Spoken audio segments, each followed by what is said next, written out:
Welcome back to Clueless Tabletop, and today I'm going to try and paint up Fulgrim finally to an acceptable standard without losing my sanity. But to start, I'm going to make a custom base.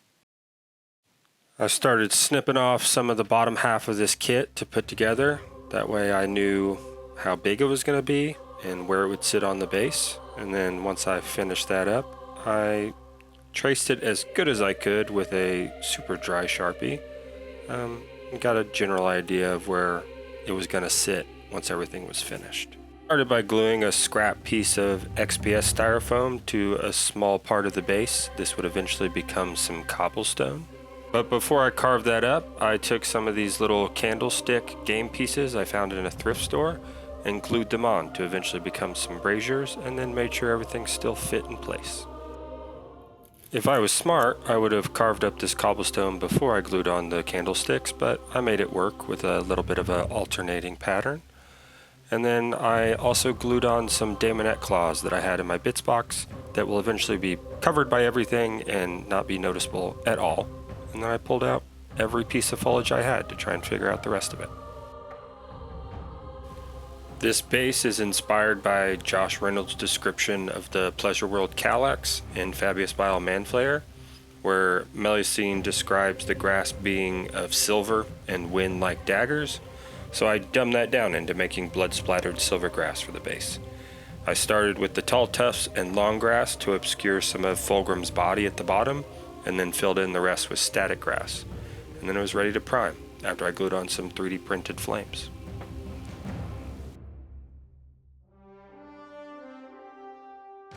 I pulled out some metallic paints and the airbrush to cover most of the base. I masked off the cobblestones, and then I started with just a steel color to cover most of the grass, which I eventually highlighted with silver, and took that black metallic to add back in some shadows.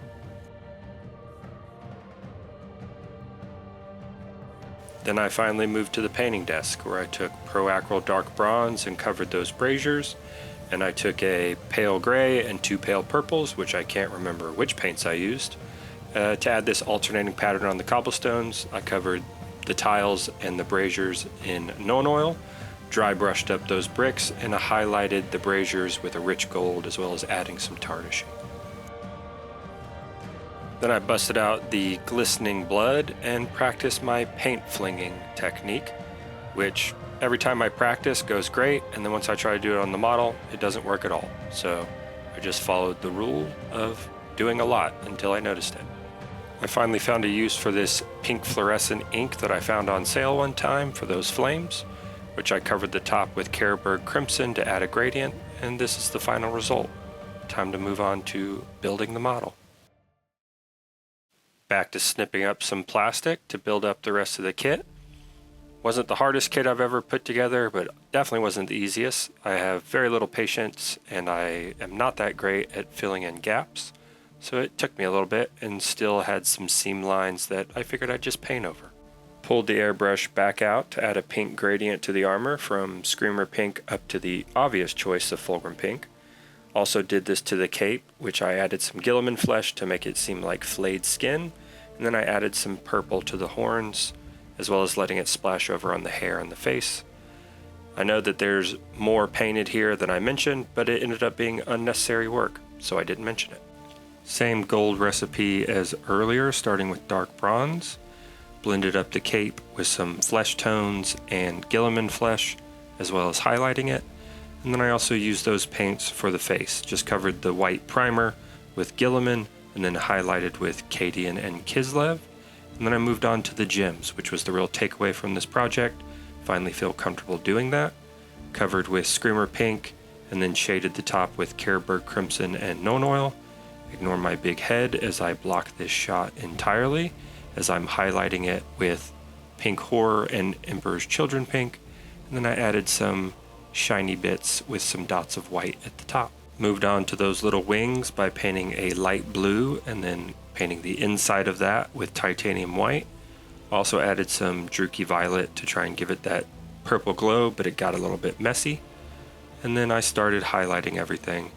Rich gold for the bronze, and Gene Stealer purple and Daemonette hide on the horns, which also got a little bit of wash of Druchii Violet. Added a little dot of that underneath the eyes and in the mouth to try and make that face pop a little bit more. And then it was on to the bigger pieces. Started with the flesh because that seemed easiest and I was tired at this point. Got the classic combo of Bugman's Glow, Cadian Flesh, and Kislev Flesh. I also highlighted the multiple raised veins with Flayed One Flesh before washing just those veins with Druchii Violet. I then took my trusty pre-thinned black Templars with Lamium Medium at about 50-50 to cover all the pink over the leather, joint spaces, and armor trim. That way I didn't have to worry about perfect coverage with that bronze once I reached Chaos Trim Hell. Another cameo of my big head as I expertly block every single shot of me painting these silver weapons. I started with Lead Belcher, washed that in Nuln Oil, dry brushed with a Plate Armor Silver, and then I highlighted with a True Silver. I also added a little bit of a purple glaze, which I took a contrast, I think it was Magos Purple, and a glaze medium to give it a little bit of a purplish glow. For all of the leather as well as the sword in his right hand, which I wanted to make a little bit of a demon blade, I based it in Incubi Darkness, and I went back and highlighted first with Wizard Orb from Army Painter, and then a higher highlight with Sybarite Green. I also ended up adding a green fluorescent to that demon blade to give it a little bit more of a glow, even though I didn't show that on camera.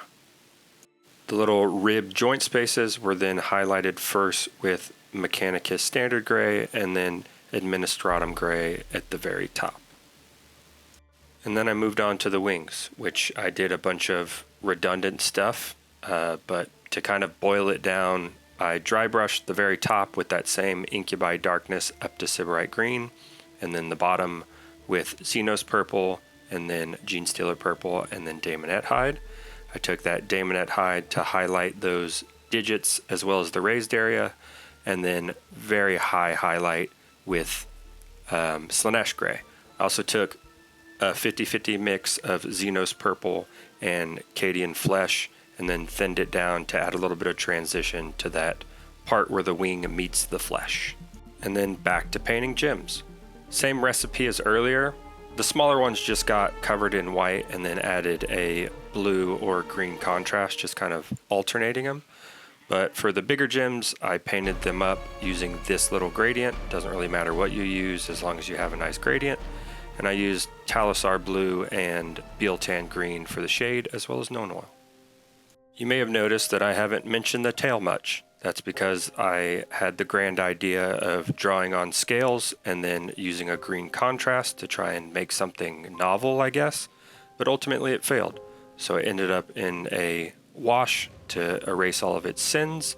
Once it was stripped, I reprimed black this time, and then mixed up this dark greenish paint for the majority of the skin. I didn't care that there was some metallics in there because it was going to be shiny anyways.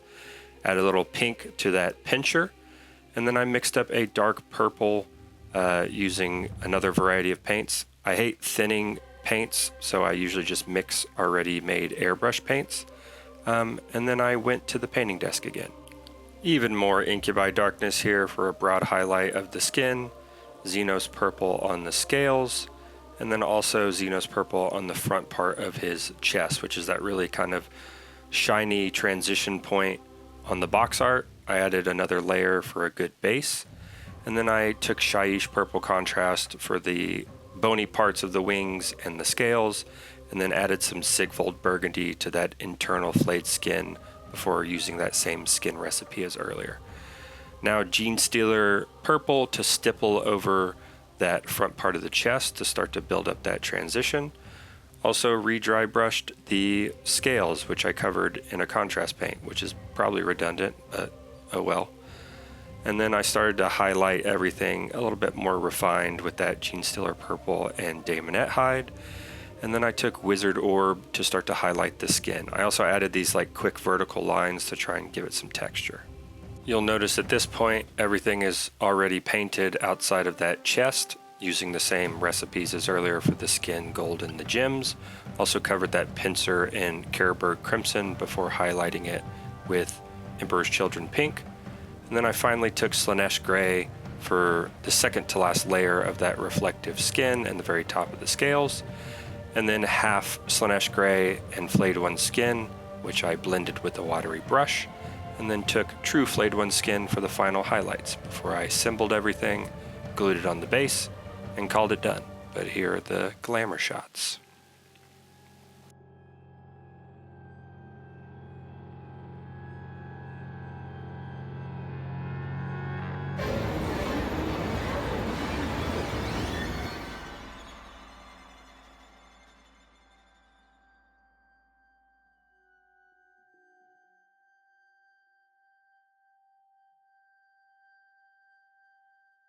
Thanks for watching.